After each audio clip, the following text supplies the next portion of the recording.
strategic insights and innovation in Francophone Africa's gaming sector.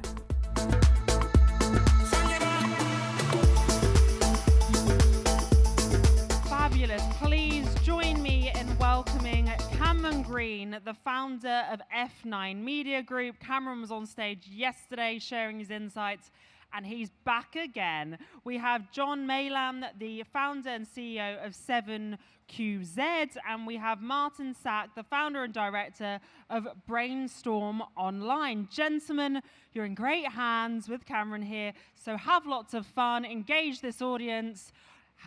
Enjoy. Yeah, good afternoon to the session, and I think we're going to do it slightly different. It says moderator up here, but it's going to be Martin doing the questions, and we're going to swing it around. I think rather than me just being the moderator, Martin can ask. Oh, nice. Hi, everybody. I'm Martin. Welcome to the panel. I've got a question. My first question. As an operator, as maybe an international operator, would you actually want to go into the Francophone market at the moment? Is it a place that you want to enter? If there's a region that excites me, it's definitely the Francophone region. We've seen changes in legislation, we've seen growth in games, we've seen much more revenue going out from those regions, so definitely exciting. Awesome. So just for the sake of those in the room, what would we define the Francophone market to be? Which would we consider the key countries of?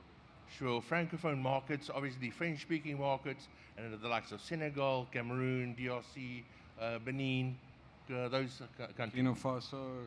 Yeah, absolutely. Awesome. So just in terms of those markets, what would we consider the key differences between them and the East African countries? So I think besides the language and what is obviously location, and it's about culture and DNA, the type of games and the way of doing business in those countries. So identify those elements, and then you have a good understanding of the differences. Awesome. So I suppose a real question for online gamers as we move into different jurisdictions is in terms of internet penetration, in terms of payment methods. Yeah, good question, Martin. I think one thing that stands out in the Francophone Africa region is, and bear in mind this is relative to the rest of Africa and the rest of the world, that internet penetration hasn't quite reached the levels that it should have. You take, for example, a country like Senegal. Now, Senegal has the most internet penetration out of the Francophone countries, and it sits at approximately 43%, which is in fact the average for the African continent in general. So there's a lot of scope for growth there, and that goes hand in hand with mobile payments. As soon as we can get more penetration and more active in that area, then I think there's a lot more upside to that. I think it's fair to say, Cameron, that if we look at the difference between the rural areas and the urban areas, and that the difference in internet penetration is somewhat different, and that would lead to different challenges in providing solutions. Yeah, absolutely. So you have wonderful, in urban areas you've got 5G, you've got network infrastructure, while in the rural areas you have a look at a much more simplistic network, and where you'll have to develop systems and platforms that accommodate those platforms or that connectivity issues. So that's an interesting point. So moving on to the low bandwidth areas in Africa, and I think if you're a European software provider, this is pretty much the part of the game that you're falling down on, right? The question is, what type of products would we be looking out there?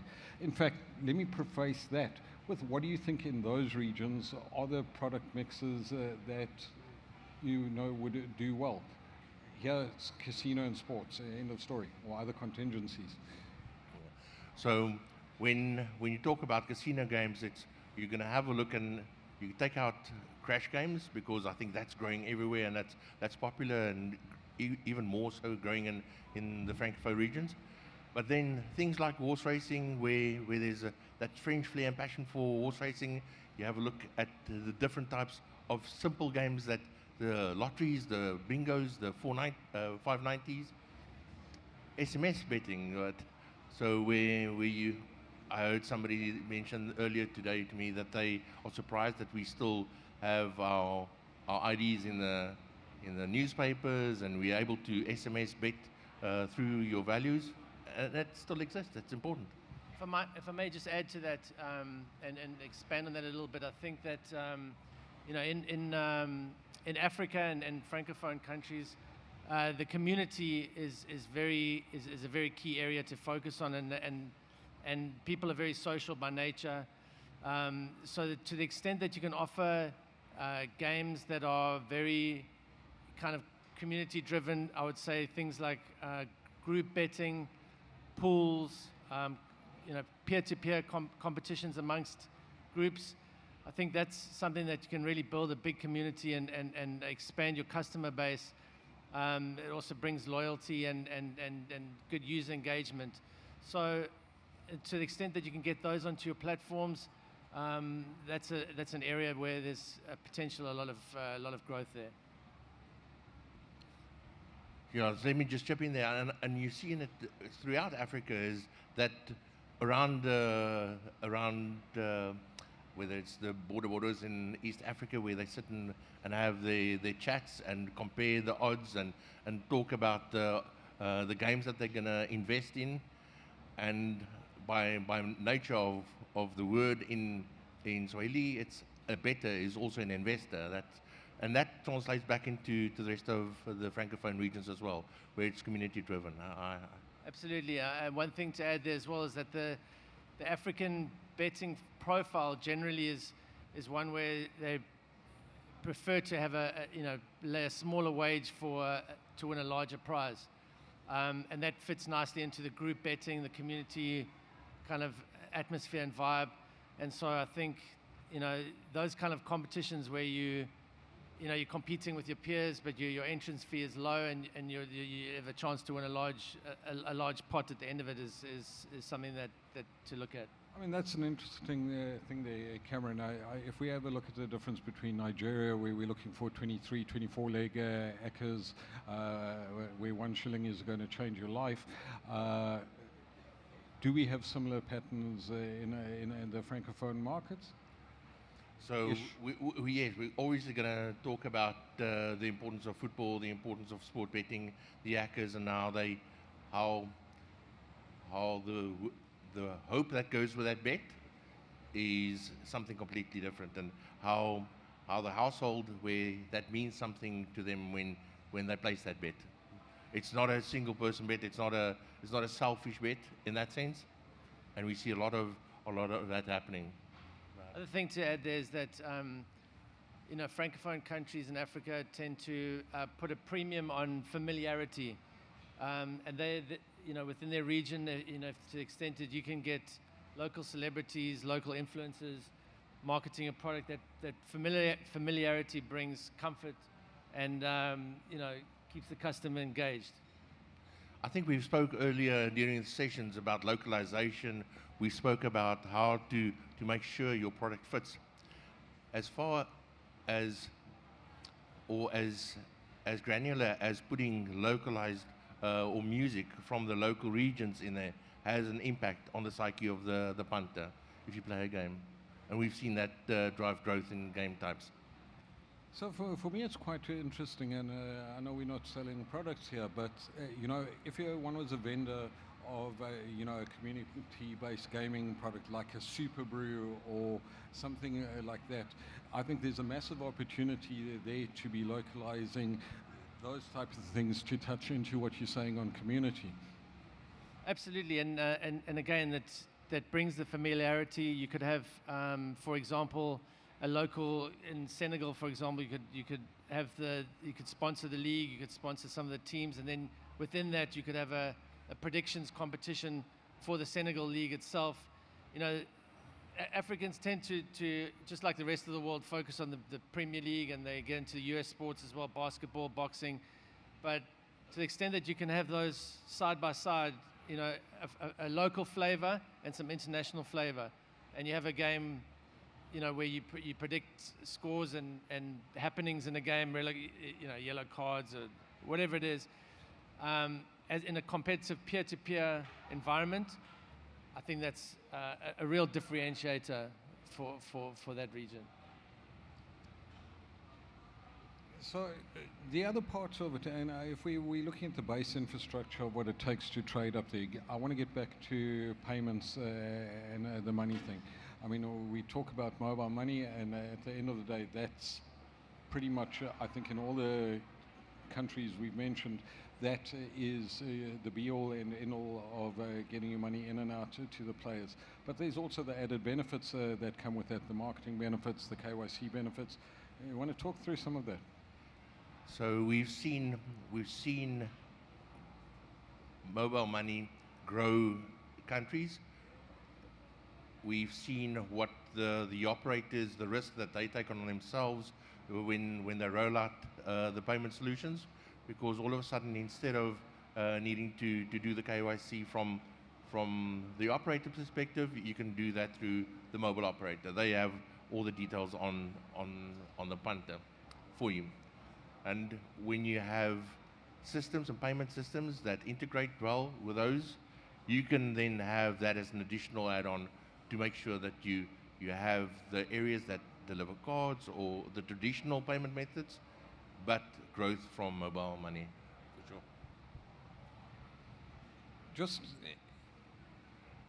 if you look at a market like Nigeria, it's clear you're not going to make growth in that market if you're not supporting the agent system, if you're not working with the retail to that level.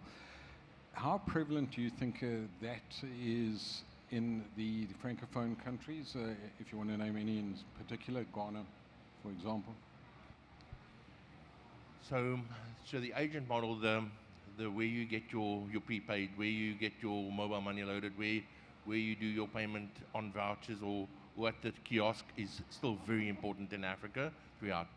That network of payments and that basis of which you operate becomes incredibly important. Whether it's vouchers, whether it's mobile money, that is incredibly important to understand, and to know that it doesn't necessarily need to be operator agents. It could be a mix of that agent delivering so many functions and payment functions within its own store. The Wakala in East Africa is an example of that, or the rest of Africa. Yeah. That's interesting.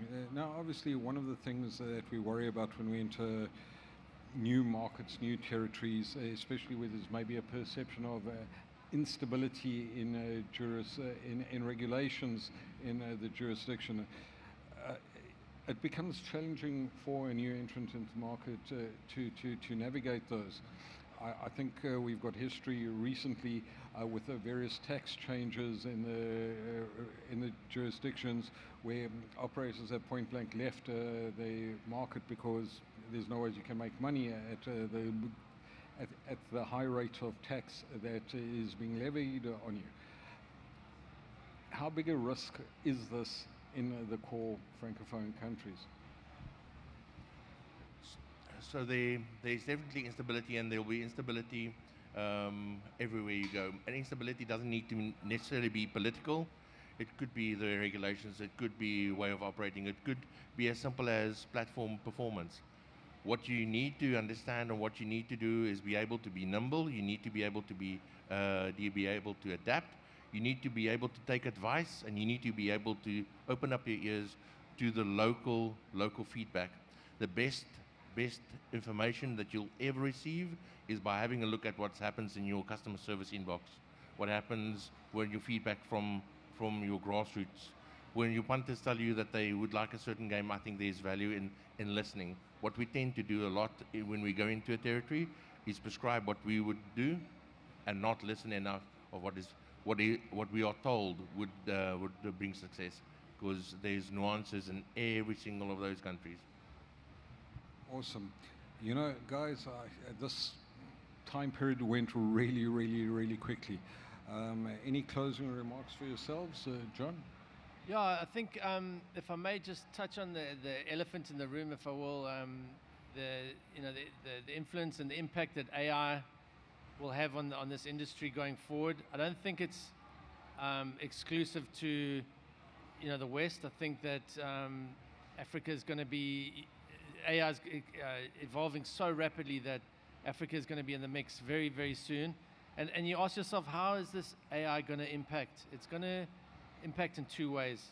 Firstly, if you're a sports book, how do you add value? You've got, number one, you offer the best odds and you offer great bonuses.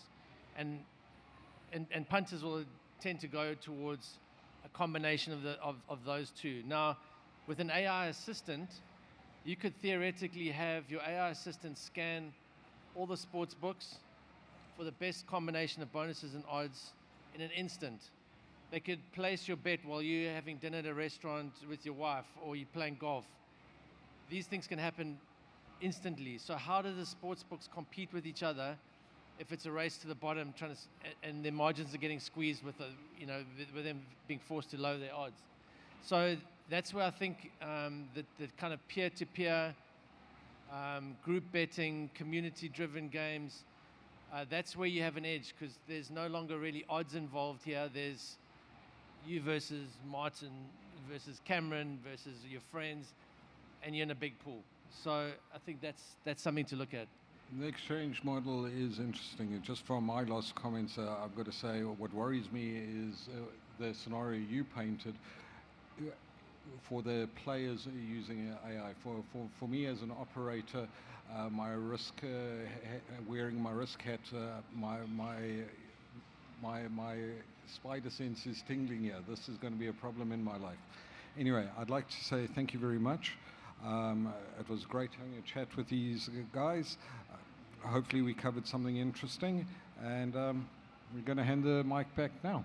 Thank you.